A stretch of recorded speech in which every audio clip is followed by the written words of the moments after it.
Hey there, and welcome to the fifth installment of Weston Winterlicious.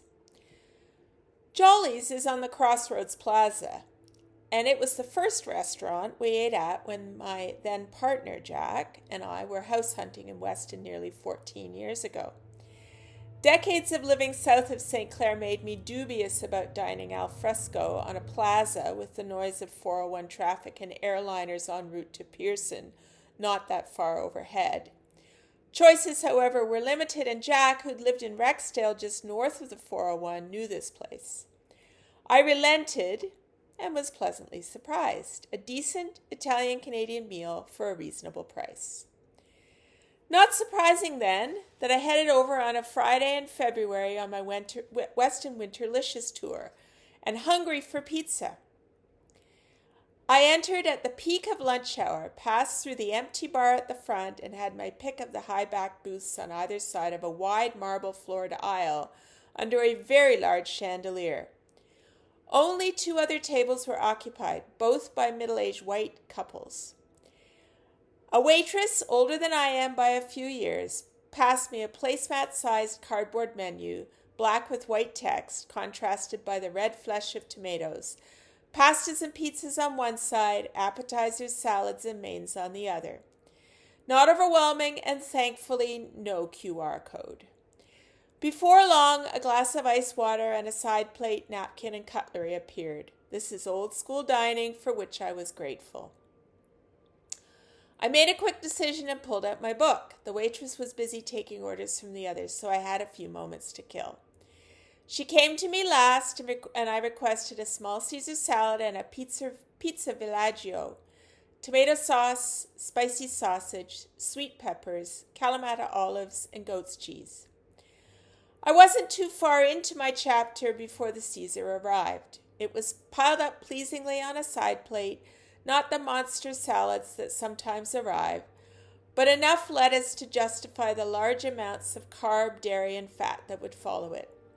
The first forkful proved they knew their way around a decent Caesar, not the creamy dressing that's billed as Caesar from a bottle.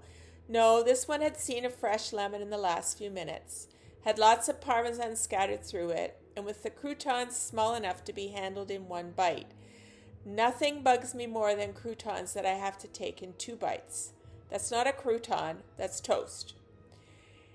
It was the lettuce, in fact, where the pieces proved a little oversized.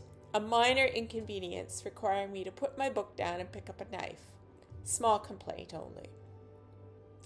With the salad plate cleared away, I resumed reading full on for a few moments. I watched as other tables received large bowls of soup.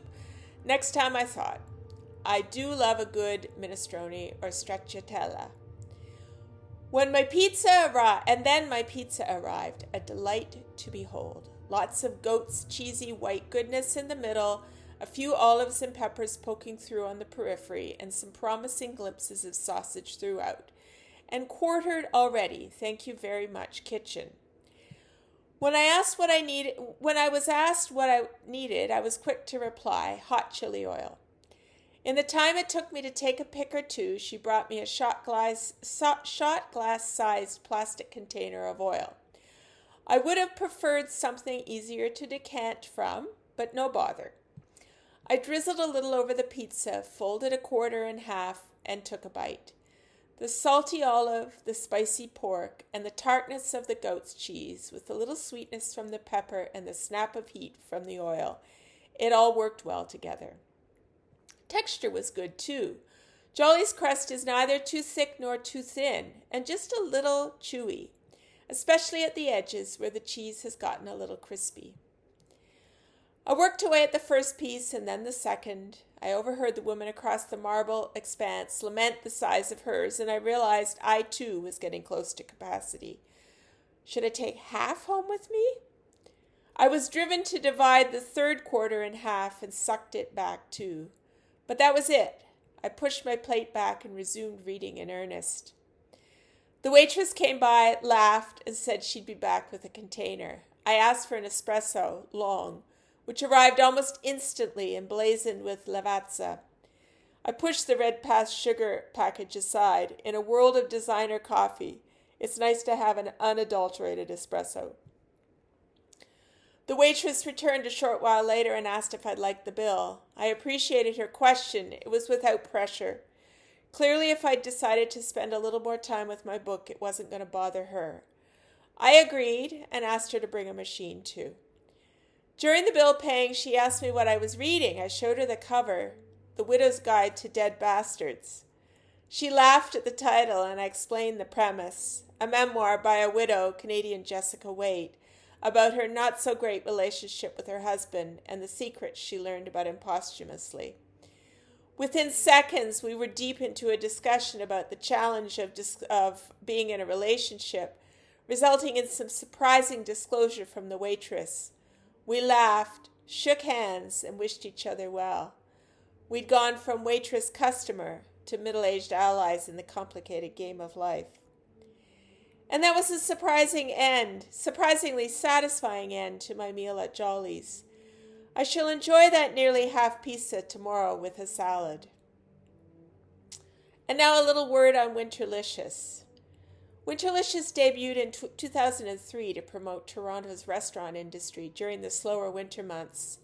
Since then, the event has grown significantly, reportedly serving over 450,000 meals annually. This year, more than 230 places offer 3-course, fixed-price menus at reduced rates. 6 of these are within an easy walk of my office on the Danforth.